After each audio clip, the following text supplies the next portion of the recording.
There is a plastic milk jug in your recycling bin tonight. In 1954, that jug over a tomato plant was the difference between a crop and starting over in June. It was glass then, and it went back to the dairy, so what actually went over the plants was a bushel, basket, a bucket, a feed sack over a stake, and yes, on the farms that had them, a glass jug with the bottom knocked out. Same idea, same physics, and the plastic jug that replaced it in the 1970s is genuinely better than any of them. But almost everybody who tries this now does it wrong in one of three ways, and every one of those ways will cost you the plant you were trying to save. One of them will actually kill a plant on a sunny day when the frost never came at all. Now think about your own garden.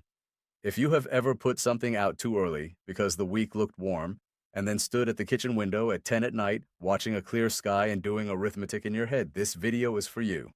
That night is the most expensive night in the whole gardening year, and it is decided in about 20 minutes of work. I grew up on a place where the frost cover lived in the barn all year and came out in a hurry. Old sheets, feed sacks, bushels, baskets, and a stack of jugs in the corner that nobody ever threw away. And there was a rule about them that I did not understand until I was grown, which is the whole point of this video. By the end of this, you will know what actually kills a plant on a frost night, and it is not the temperature. You will know why a jug beats a sheet on some plants and loses badly on others. You will know the one thing you must do the next morning that most people forget, and forgetting it is how the jug kills the plant instead of saving it. And you will know the free trick that decides frost before you cover anything at all.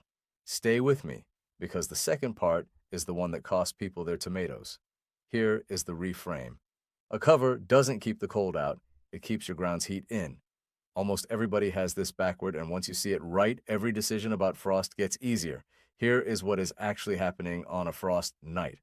The soil in your garden has been absorbing heat from the sun all day, and after dark it radiates that heat back out, straight up into the sky. On a cloudy night, the clouds bounce a good deal of it back down and the ground stays warmer. On a clear, still night, that heat goes straight up and out and keeps going, and the surface and everything sitting on it can drop below freezing even when the air a few feet up is still above it. That is called radiational cooling, and it is why frost forms on clear, calm nights and almost never on windy, cloudy ones. It is also why frost lands hardest in low spots because cold air is heavier and it flows downhill and pools like water. So what does a cover do? It is not insulation in the way a coat is. And what it does is block that upward radiation. It acts as an artificial cloud. The heat coming off your soil hits the underside of that jug or that sheet and gets sent back down to the plant instead of going to the sky, which leads straight to the rule that decides whether your cover works or not. The cover has to touch the ground. That is the whole thing. If a cover is draped over a cage with gaps at the bottom or propped on stakes with air moving underneath, all the warm ground air simply walks out the sides, and the whole exercise is decorative. The cover and the soil have to make a closed pocket. That is exactly why a jug works so well. It is a bell. Set it down over a seedling, push the rim into the dirt an inch, and you have sealed a column of warm ground air around that plant with a lid on it. There are no gaps to manage and nothing to weight down and nothing for the wind to lift. And here is a piece almost nobody mentions. Bury the rim. Just an inch of soil scraped up around the bottom edge does two jobs at once. It seals that pocket properly, and it keeps a gust from picking the jug up and rolling it down the row at 2 in the morning, which is exactly how people lose plants on the night they thought they had covered everything. Now, the second thing that jug is doing, and this is the part that makes it better than a sheet on a small plant: water. A jug filled with water, or a jug with a couple of bottles of water tucked in beside it, is not just a cover anymore. It is a battery. Water holds a great deal of heat. Fill jugs and set them out in the sun all day, and they take on real warmth, and then all night they give it back slowly inside that little enclosure. That is the same principle as the spring house, and the same principle as a chimney in the middle of a house. Mass absorbs heat and releases it slowly, and on a marginal frost night that release is often the whole margin. The old version of this was a bucket of water set in the greenhouse or a row of jugs down the middle of a cold frame. Same idea, no technology, and it works. And it is worth understanding what a lost planting actually cost on that farm, because it explains why anybody went out in the dark at all. Seed was not expensive. A packet was a nickel or a dime in the middle of the 1950s, and the cost was never the seed, the cost was the calendar. A tomato set out in early May and killed on the 12th does not get replaced by one set out on the 15th. It gets replaced by one that is 3 weeks behind for the rest of its life, and in a short season that decides whether a crop ripens before the fall frost. A woman planting 400 jars for the cellar could not absorb that. She was not protecting a plant, she was protecting a date. I put a thermometer on this a few springs ago because I was tired of guessing. Clear night, no wind, forecast down to about 30. I put a probe under a plain jug with the rim buried over one plant, and another probe on bare soil beside it, uncovered 3 feet away. By 4 in the morning, the open ground read 29 degrees. There was frost on the grass and on the truck. Under the jug, it read 34. 5 degrees from an object that came out of the recycling. That is not a small margin. 5 degrees is the entire difference between a tomato that shrugs it off and a tomato that turns black overnight. And I did the same thing again a week later with a jug that I had not bothered to bury the rim on because I was in a hurry. That one read 31. Better than nothing.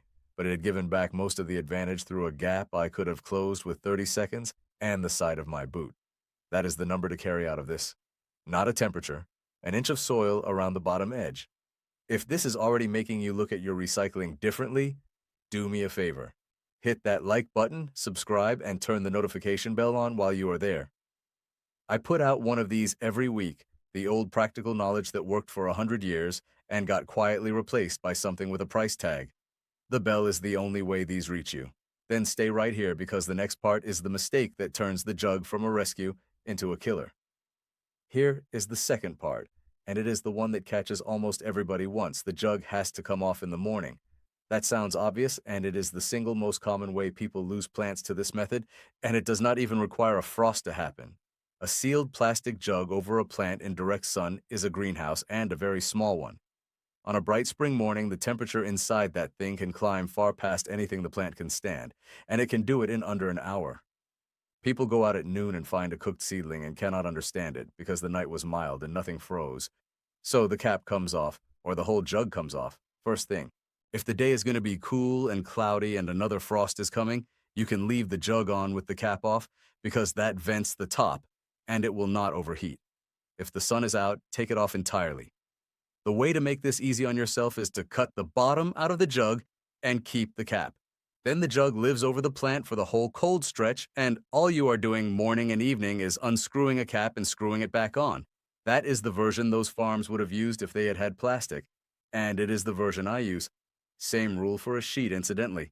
Anything you put on at dusk comes off in the morning, and it comes off so the plant gets its light, and so the soil can charge back up for the next night. Now the second half of the method, and this is where the jug stops being the answer. A jug fits over a seedling. It does not fit over a 3-foot tomato in June, and this is where people try to force the tool. For anything bigger, you are back to fabric. Old sheets, blankets, drop cloths, or proper row cover, and the same rule applies. Down to the ground all the way around, weighted at the edges with rocks or boards or bricks so nothing lifts. And keep the fabric off the leaves where you can. Anywhere a cover is lying directly against foliage, that leaf is touching a surface that is losing heat to the sky, and you will often see frost damage in exactly the pattern of where the sheet sat. A few stakes, a tomato cage, or a couple of hoops holding the cloth an inch or two clear makes a real difference. Now let me tell you about the money, and this one is smaller than usual, but it is real. There is nothing to sell in a used milk jug. That is the whole reason nobody tells you about it. Go and look at what is sold for this problem. Wall of water tubes, cloches in glass and plastic, frost blankets by the yard, heat mats, season extenders of a dozen kinds. Some of it is genuinely good. Row cover in particular is worth owning if you garden seriously. But every single one of those products is doing the same job as a jug with the rim buried, and the physics does not care what you paid. A cloche that costs money is a bell that blocks radiation. A jug is a bell that blocks radiation. I am not telling you there is a room somewhere where men decided this. There is not. What happened is simpler and worse. It is a quiet agreement among everybody who profits to sell the object rather than the principle, because the principle is free and it fits in one sentence. Nobody has to coordinate and nobody has to lie. They just have to keep selling covers and never explain what a cover is doing, and they have for 50 years. If that landed, hit like and subscribe and ring that bell. Now here's the third part, which is knowing whether to bother at all. Because the real skill on that farm was not covering, it was predicting. The forecast gives you a number for the airport. Your garden is not the airport. And what you actually need to read is the night in front of you. And there are 3 things to look at, and they are free. Clear sky. If you can see stars sharply, heat is leaving the ground and going nowhere but up. An overcast night at the same forecast temperature is far safer. Still air. Wind mixes the cold surface layer with warmer air above it and often prevents frost entirely. Dead calm is the dangerous condition. Breeze is your friend on a marginal night. Dry air. If the dew point is well below freezing, the air has little moisture in it, and there is no latent heat released as dew or frost forms. That is when the temperature keeps falling instead of stalling. A humid night at 34 is usually fine. A bone-dry night at 34 can put frost on the ground. Clear, calm, and dry all at once is the combination those old-timers watched for, and it is exactly the combination that produces frost when the forecast said you were safe by 2 degrees. And then the last piece, which is knowing what is actually at risk. Tomatoes, peppers, squash, cucumbers, beans, and basil are the tender ones, and a light frost will finish them. Cabbage, kale, broccoli, lettuce, spinach, onions, peas, and most root crops will take a frost and keep going, and some of them genuinely taste better afterward. So, on a marginal night, you are not covering the garden, you are covering 6 plants. That is a manageable job at 10 at night. And it is what makes the difference between a person who does it and a person who decides it is too much trouble and goes to bed. Now, the warnings, and there are a few real ones. First, and this is the one that will surprise people, do not use clear plastic sheeting laid directly on plants. Plastic is a poor radiation blocker compared to fabric. It conducts cold straight through wherever it touches a leaf, and it produces exactly the damage pattern you were trying to avoid. If you use plastic over hoops, put a layer of cloth under it or hold it well clear of the foliage. Second, water the soil the afternoon before a frost night and do it in daylight so the surface dries. Moist soil holds and releases far more heat overnight than dry soil does. This is one of the highest value free things you can do, and almost nobody does it. Do not water at night and do not soak the foliage. Third, do not cover with anything airtight for days at a stretch. Plants need light and air, and a sealed jug left on through a warm spell will cook a plant, mold it, or draw it up thin and weak. Fourth, and this one is about you rather than the plants. If you are out at 10 at night in the dark with a flashlight, watch your footing on wet ground and be careful with anything you are carrying. Every spring, somebody goes down on a slick path doing this in a hurry. Fifth, wash and dry jugs before storing, and do not use ones that held anything other than milk or water. And label your stakes, because a row of white jugs in the dark all looks the same, and people pull the wrong plant. And one plain one. Do not run extension cords or space heaters or work lights out into a wet garden to fight a frost. People do this, and it is a genuine electrocution and fire risk. If a frost is severe enough that a cover will not hold it, you lose the plant. That is an acceptable outcome. A cord in a wet garden is not, so here is exactly what to do, this week and on the night. Save your jugs now before you need them. Rinse them, cut the bottoms out, keep the caps, and stack them somewhere dry. 20 jugs takes no room, and it is your whole frost kit. Watch the sky rather than only the app. Clear, calm, and dry is the dangerous combination, and it can produce frost when the forecast says you are 2 degrees clear. Water the beds in the afternoon on a frost day. At dusk, cover the tender plants only. Jug over the small ones, rim pushed into the soil an inch. Fabric over the big ones. Down to the ground, weighted, and held clear of the leaves. Set out a few jugs or bottles of water alongside, filled and sitting in the sun all day to give heat back overnight. And then in the morning, first thing, take it all off, or at least open the caps. Put a reminder on your phone if you are the kind of person who leaves for work at 7. That single step is the difference between this method saving a plant and killing one. One more thing, because it is the part I actually remember. Frost nights were a family event. Somebody would come in from the porch and say it was going to be a still one, and that was the whole announcement, and everybody put boots back on. Kids carried the baskets. Somebody older did the tomatoes because those were the ones that mattered. The whole thing was done in 20 minutes, and nobody complained because everybody understood what was at stake. That is the part that has gone. Not the technique, the arithmetic. Those people knew precisely that the tomatoes in that garden were the difference between having something to can in August and not having it, and that a frost in May cost 6 weeks you could not get back. There was no store to make it up from. If you have gotten this far with me, hit like, subscribe, and turn on that bell. Nobody sponsors a video telling you to go through your recycling instead of a catalog, so the only thing keeping this in front of people is you. I asked my grandmother once why we bothered when we could just replant. She said you cannot replant June. You did not forget this. Nobody taught you, and then you forgot. It was taken from you one product at a time until you were standing in a garden center in April, buying a season extender, holding a thing you have 20 of in the garage, And nobody had ever told you that all any of it does is stop your own dirt from throwing its heat at the sky. So do one thing this week.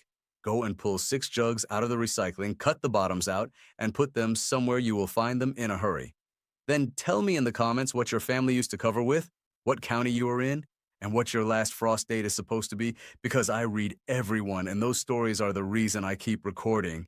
And if this rang true to you, come back for the next one, because I am going to show you how she kept butter sweet and spreadable on the counter through the whole summer with no ice and no refrigerator, using a crock, cold water, and one thing about the lid that almost nobody gets right. Nobody sells it, so nobody teaches it. I will.